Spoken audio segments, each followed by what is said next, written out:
시각장애 교육의 8장 들어가도록 하겠습니다. 8장의 첫 번째 시간, 시각장애 학생의 교육과정과 IEP 개발에 대해서 살펴보도록 하겠습니다.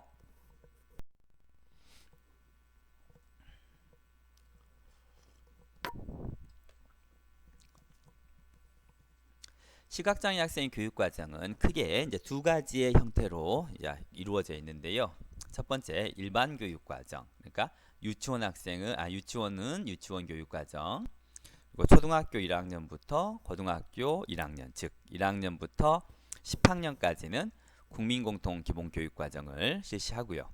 그리고 고등학교 2학년, 3학년은 선택중심 교육과정을 실시합니다. 시각장애 학생은 이 일반 교육과정을 모두 하고요.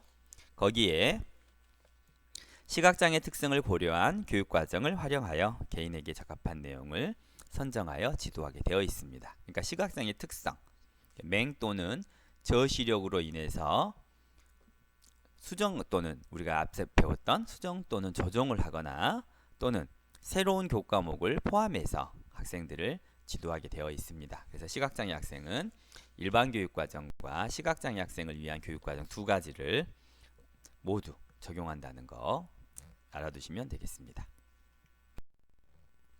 먼저 일반 학교 교육과정을 살펴보도록 하겠습니다. 일반 교육과정은 이미 앞에서 말씀드렸듯이 유치원 교육과정, 그리고 초등학교 1학년부터 고등학교 1학년까지 국민공통기본교육과정, 그리고 고등학교 2, 3학년의 고등학교 선택중심 교육과정이죠. 그리고 이 과목들 중에 시각장애의 특성을 고려한 과목은 이제 국어와 영어, 체육입니다.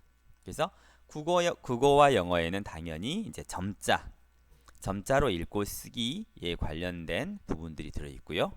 체육은 이제 시각장애 학생의 특성, 즉 시각장애를 고려하여 조정한 또는 수정한 체육 교육 과정이 이제 있겠습니다. 그래서 이를 좀 더 살펴보면은요. 국어와 영어는 이제 점자지도 이미 말씀을 드렸죠. 점자지도를 기본으로 한 점자를 사용하는, 그러니까 점자를 읽고 쓰는 것에 대한 기본적인 국어 점자, 영어 점자, 그리고 또 기타 수학 점자, 또 음악 점자, 뭐 이런 점자들을 다 이 시간에 배우는 거고요. 체육은 이제 시각장애 특성을 고려한 체육 목표, 체육 활동, 그 다음에 체육 교수와 학습 방법을 적용하게 됩니다. 그러니까 시각장애 학생들은 당연히 맹 또는 저시력으로 인해서 이제 일반 학생들과는 다른 체육 목표가 이제 가지게 되는 거죠. 그리고 또한 그 체육 활동도 일반 학생들과는 다른 체육 활동, 그러니까 시각장애 때문에 하지 못하는 것들, 또는 시각장애인들만 할 수 있는 것들, 또는 시각장애인을 위해 변형된 것들, 이러한 것들을 이제 목표로 삼고 다양한 방법으로 교수학습을 하게 되죠. 그리고 이제 교과서는 이제 일반 학생들과 다른 점자 교과서, 그리고 확대 교과서, 그 다음에 전자도서, 이런 것들을 이제 지급받게 됩니다. 역시 점자냐, 확대 교과서냐, 일반 교과서냐, 전자도서냐, 이런 것들은 전부 학생의 선택에 따라서 학생의 시각적 특징에 따라 선정하고 이제 배포하게 되겠습니다. 시각장애의 확대 핵심 교육과정의 개념에 대해서 알아볼게요. 시각장애는 이제 교육과정이, 특히 장애 학생들의 교육과정은 대부분 이제 확대 교육과정이죠. 그러니까 일반 학생들은 대부분 이제 교육과정이 딱 간단해요. 유치원 교육과정은 초등학교를 진학하기 위한 교육과정, 초등학교는 초등학교 교육과정과 중학교를 입학하기 위한 교육과정, 뭐 이렇게 가죠. 그리고 이제 고등학교 교육과정은 대학을 가기 위한 교육과정 또는 또 직업을 갖기 위한 교육과정, 이렇게 딱딱딱 분리되어 있는데, 그런데 장애 학생들의 교육과정은 더 그 범위가 훨씬 더 넓어지는 거죠. 그래서 밑에 있지만 일반 특수교육과정의 비학문적 교육과정, 또 장애 특성화 교육과정까지 이렇게 더 훨씬 영역을 넓게 계산하고 지도하게 되는 거죠. 그래서 장애 학생들, 물론 여기에선 시각장애를 예로 들면은 장애 확인 직후부터 교육을 실시한다. 즉 조기 교육이 굉장히 중요하죠. 그래서 장애인 등에 대한 특수교육법에서도 조기 발견과 조기 교육에 대한 부분들이 언급이 되어 있습니다. 그러니까 장애 학생들은 일반 아이들은 유치원을 들어가면서부터 교육이 실시된다면 장애 아이들은 장애가 확인된 이후부터 바로 교육을 실시하게 됩니다. 그래서 요즘 들어서 이제 그 특수학교에 영아학급이라 그래가지고 유치원을 들어가지 못할 더 어린 아이들도 특수학교에 또는 특수교육지원센터에서 교사를 집으로 이렇게 파견해서, 그러니까 재택 수업이죠. 재택 수업을 실시하게끔 되어 있고요. 이미 몇 년 전부터 활발하게 움직이고 있습니다. 이렇듯이 장애 직후부터 확인 직후부터 교육을 실시하고요. 두 번째는 시각장애의 영향을 최소화합니다. 장애를 조기 발견해서 조기 교육을 해서 시각장애가 2차 장애, 그러니까 장애가 더 확대되지 않도록 2차 장애가 발생하지 않도록 이렇게 지도를 하고요. 그리고 마지막으로는 사회에 기여하는 자립인으로 살아갈 가능성을 높여줄 수 있도록 하는 것이 바로 확대 핵심 교육 과정입니다. 그래서 조기 교육, 그 다음에 시각장애의 심화 또는 제2, 2차 장애 방지, 그리고 자립, 이 세 가지가 교육과정의 기본 개념이 되겠습니다. 그래서 이러한 교육과정은 특별한 요구가 중요하죠. 장애 학생이 가지는 개개인마다의 특별한 요구를 거기에 감안하고 거기에 학습 영역을 추가하는 거죠. 그래서 특수교육과정, 또 비학문적 교육과정, 그러니까 일상생활 교육과정, 지역사회 교육과정, 생태교육과정이라고 하는 비학문적 교육과정이죠. 그리고 장애 특성화 교육과정. 각각이 가진 장애에 따라서 그 부분을 중점을 두고 또 그 부분을 조절하고 그 부분에 맞게 하는 교육과정, 이 세 가지가 더 추가가 되게 됐습니다. 시각장애의 확대 핵심 교육과정을 이제 마무리하면은요, 시각장애인이 사회의 구성원으로 독립적으로 살아가기 위해서 필수적으로 습득해야 하는 지식과 기술들로 구성된 교육과정. 그렇죠. 일반 학생들도 마찬가지로 사회의 구성원으로 살아가기 위해서 필요한 지식과 기술을 습득하는데 거기에 플러스 일반 학생들의 교육과정 플러스 시각장애인으로 살아가는, 그러니까 시각장애인으로 사회의 구성원에 되기 위한 또 다른 기술들을, 또 다른 습득해야 될 지식들을 구성한 교육과정이 바로 시각장애 확대 중심, 아니 확대 교육과정입니다. 그러니까 일반 플러스 시각장애가 되는 거죠.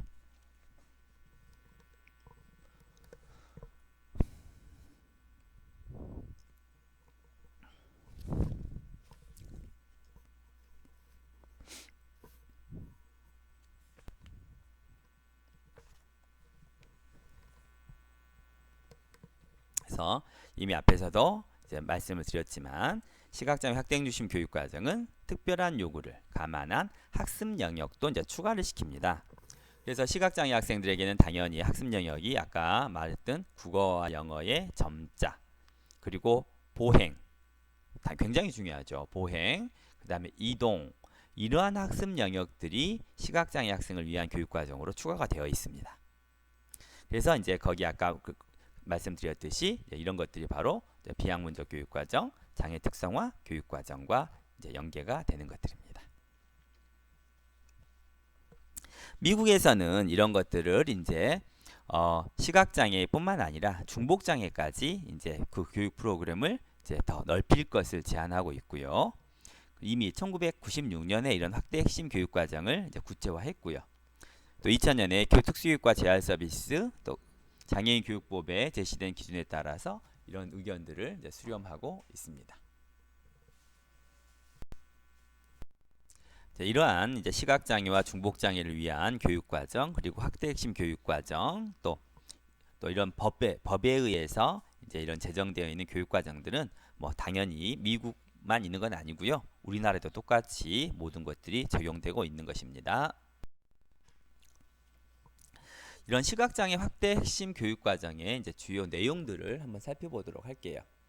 근데 우리나라는 시각장애 확대 핵심 교육과정이 적용이 되고 있긴 합니다만 이제 이것들이 좀 더 이렇게 미국처럼 명확화되어 있지는 않고 그 교육 과정 내에 다 포함이 되어 있는 반면에 미국은 좀 더 이것을 명확하게 뭐뭐뭐를 해야 된다라고 이제 규정을 이제 하고 있습니다. 그래서 미국 것이 좀 더 명확해서 살펴보도록 하겠습니다. 근데 앞에서도 말씀드렸듯이 우리나라도 이미 이것들을 전부 시행하고 있다는 거 이제 알아두시고 이제 보시면 되겠습니다.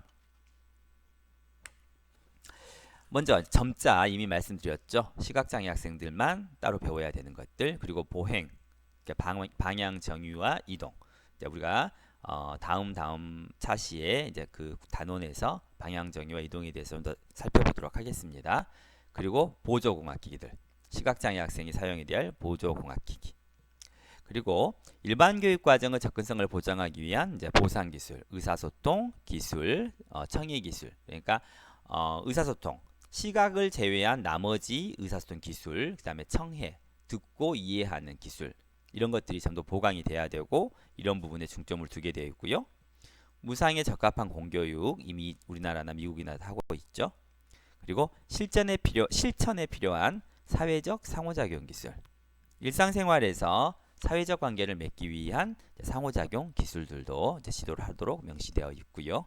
또 레크리에이션과 여가 기술, 우리나라에도 이제 전환 교육 또는 여가 교육, 특히 우리나라에도 중증장애인 교과서에 여가라는 책도 있습니다. 그래서 레크리에이션과 여가 기술 우리나라도 하고 있고요. 미국은 규정이 되어 있고요. 진로 교육, 그리고 마지막 시효율 기술의 필요성. 이제 우리나라하고는 조금 다른 게 이런 부분이죠. 우리나라는 시효율을 높이기 위한 교육을 해야 된다라고 규정이 되어 있긴 하지만 정확하게 명시되어 있지는 현재 않습니다. 그래서 이런 차이가 있긴 한데요. 대부분 미국의 이런 확대 핵심 교육 과정과 우리나라의 확대 핵심 교육 과정은 거의 유사하다고 말씀드릴 수 있겠습니다. 또한 미국의 맹인재단에서 확대 핵심 교육 과정에 대해서 말을 했는데 시각장애인들의 삶에서 필요한 기술로서 독립적이고 생산적으로 살아가는 방법을 이제 지도해야 된다. 즉 독립적이고 생산적인 인간으로서의 삶을 영위하기 위한 교육 과정이고요. 또 읽고 쓰고 이동하는 능력, 이미 앞에서 나와 있었죠. 점자와 보행, 사회생활과 직업생활에 필요한 방법, 사회적 의사소통, 사회관계, 이런 기술들, 그리고 마지막으로 레크리에이션 활동으로 스포츠와 게임에 참여하거나 즐길 수 있는 이런 것들을 교육 과정에서 지도를 해야 된다고 미국 맹인재단에서 밝히고 있습니다. 또한 이런 확대 핵심 교육 과정은 시각장애 학생만을 위한 건 아니고요. 당연히 중복장애 학생, 즉 시각 플러스 다른 장애, 즉 시각 중복장애 학생에게도 적용을 해야 되고요. 시각장애 학생 개인별로 장애와 교육적 요구를 고려해야 됩니다. 그래서 전체적인 게 아니고 개개인, 시각장애 학생 개개인의 시 기능이라든지 시력이라든지 시야라든지 기타 여러 눈에 관련된 특징에 따라서 이런 교육적 요구를 고려해야 되고요. 시각장애 핵심 교육 과정의 내용을 이제 선정하고 적합한 평가를 하고 개별화 교육 프로그램에 포함하여 지도를 하는 거죠. 그래서 시각장애 학생의 특성을 고려하고 평가하고 그리고 개별화 교육 계획을 이제 작성하고 거기에 맞춰서 지도하는 그런 단계가 되겠습니다.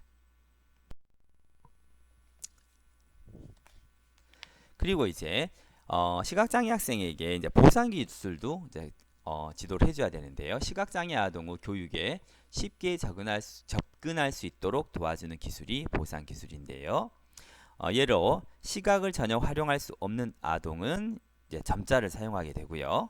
또 저시각 아동은 확대 문자, 광학기구, 컴퓨터 문자 해독 프로그램 이런 것들을 사용할 수 있게끔 해줘야 되죠. 그러니까 시각을 사용할 수 없기 때문에 나머지 감각으로 보상을 해서 그 보상 기술로 학업이나 일상생활에 적응할 수 있도록 해야 되는 그런 것들도 지도해야 됩니다. 그리고 시각 중복장애 아동은 촉각적 상징물을 가지고 지도를 하면서 캘린더 박스, 수화, 보안대체 의사소통기구, 그러니까 캘린더 박스라는 건 의사소통 이렇게 판이죠. 그래서 이런 것들을 통해서 의사 전달을 할 수 있는 보상 기술도 지도를 해야 됩니다.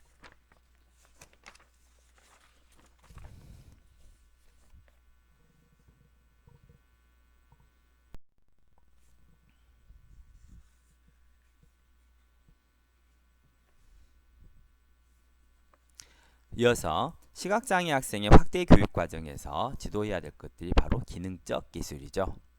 사회에서 일하면서 즐겁게 생활할 수 있도록 개인적인 요구를 해결하기 위해 필요한 기술.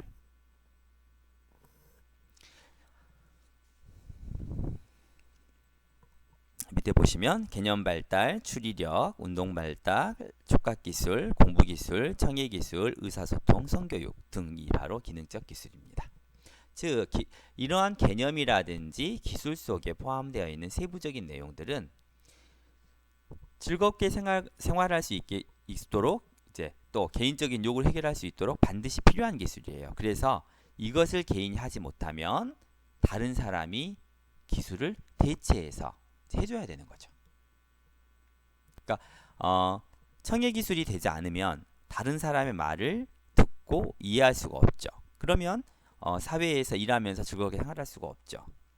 그래서 청해 기술이 부족하다면 다른 사람이 그 청해 기술을 보조해주는 역할을 해줘야 되는 것들이죠. 그래서 기능적 기술은 장애인 본인이 반드시 갖추어야만 그 사회에서 다른 사람의 보조를 받지 않고 독립적으로 살아갈 수 있게 해주는 매우 중요한 이런 기술이죠. 그래서 이런 기능적 기술도 확대 교육 과정에서 반드시 지도하도록 되어 있습니다.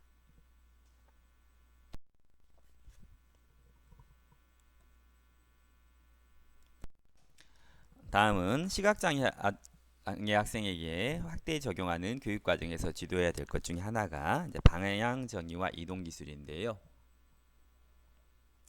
방향 정의는 이제 독립적으로 이동하면서 환경 속에서 즐거움을 갖고 배울 수 있는 기본 권리를 충족시키는 내용으로 들어가 있습니다. 그러니까 독립적으로 이동하는 거죠. 일상생활 속과 학교라든지 지역사회에서 독립적으로 이동하고 환경 속에서 즐거움을 찾을 수 있도록 하는 기본 권리. 그러니까 기본 권리라는 게 바로 이제 보행이죠. 이동. 스스로의 이동이 되겠죠. 그래서 이것을 충족시켜주는 내용들로 구성이 되어 있습니다.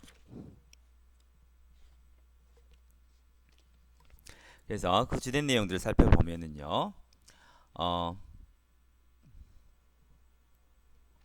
방향정의와 이동훈련 전문가, 시각장애 특수학교에서는 이 보행을 담당하는 선생님들이 따로 계시는데요. 그래서 시각장애 아동의 신체 발달과 신체 및 환경 개념에서부터 특정 방향정의와 이동 기술을 지도합니다. 그러니까 시각장애 아동들의 신체 발달, 우리가 언제쯤 전인가에 배웠었죠. 자기 신체를 파악하고 그리고 주변 환경과 그걸 맞추고 이렇게 환경과 이렇게 뭐 접촉이 아니고 주변 환경과 내 신체의 사이즈라든지 또 내 팔다리 움직임을 거기에 파악하고 그리고 이동을 하는. 그래서 신체 발달을 학생에게 알게 하고 신체 및 환경 개념, 즉 내 몸의 움직임, 내 몸의 크기, 내 보폭 이런 것들 같은 신체 개념, 그리고 환경 개념, 환경이 어떻게 구성이 되어 있고 또 환경의 여러 가지 특징들에 대한 개념들을 익히고 그리고 방향 정의와 이동. 방향 정의와 이동에 대해서는 이제 다음번 단원에서 좀 더 자세히 이야기하도록 하겠습니다. 또 주택가 및 번화가 지역에서의 독립 이동 능력을 직접 환경 속에서 지도하는 역할들을 또 합니다. 그리고 이런 것들을 또 시각장애 전공교사가 이를 담당하는데요. 학생의 감각운동, 대근육, 소근육 발달에 중점을 두어서 학생들이 지역사회에서 독립 및 이동 능력을 직접 지도하는 역할들을 하게 되는 거죠. 그래서 학생들은 학교뿐만 아니라 본인이 살아가고 있는 지역 그리고 또 번화가, 주택가 이런 곳에서 직접 이렇게 학생들이 보행훈련, 방향정의와 이동훈련 또 하고 거기에 맞는 이제 그것을 하기 위한 이제 전제 조건이죠. 학생의 감각운동, 대근육, 소근육 발달을 또 학교에서 지도를 하는 거죠. 학생의 감각 운동은 시각을 제외한 청각과 촉각, 뭐 후각, 미각 등을 이용해서 이제 방향적인 현재 나의 위치와 나아갈 곳을 파악하고, 대근육과 소근육은 또 이동하기 위해서 사용돼야 될 여러 기구들을 사용한다거나 또 그 여러 가지 보조 공학 기구들을 사용할 수 있는 이러한 것들을 지도하게 됩니다. 그리고 이제 마지막으로 나아가서 학생 스스로 이동하는 법을 배우고, 이제 학생 스스로 이동하는 법을 배우죠. 그런데 거기에 이제 환경을 파악하고 내가 있는 곳의 환경, 그러니까 계속해서 내가 이동해야 할 환경을 파악하고, 그리고 그 환경 속에서 들어오는 신호, 그러니까 촉각적 신호, 청각적 신호를 바탕으로 현재의 내 위치를 파악하는 거죠. 그리고 사물, 그러니까 환경이죠. 사물과 사람을 연관시켜서 자신의 위치를 정하도록 지도하고 거기에 맞추어서 이동하도록 지도하는 것이 바로 방향 정의와 이동 기술입니다. 그래서 좀 더 세부적인 건 이미 말씀드렸듯이 다음번 단원에서 살펴보도록 하겠습니다.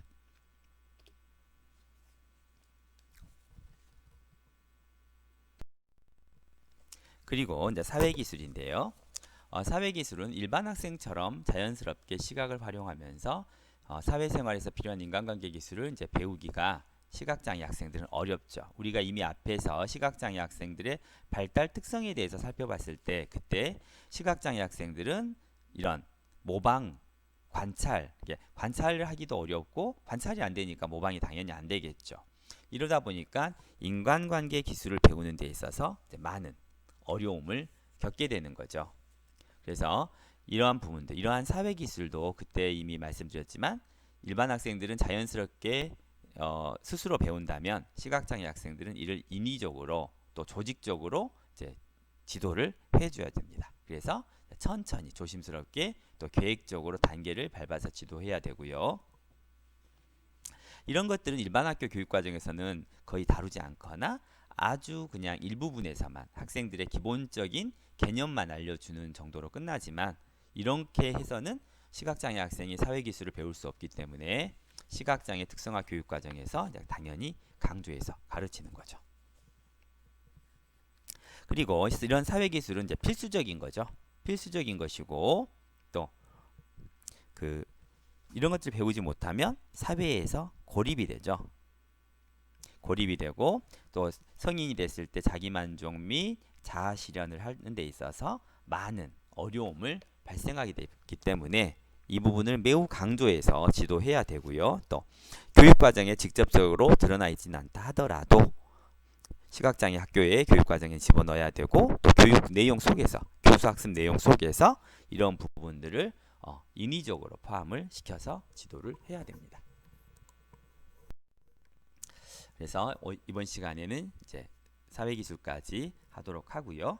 다음 시간에 생활기술부터 살펴보도록 하겠습니다.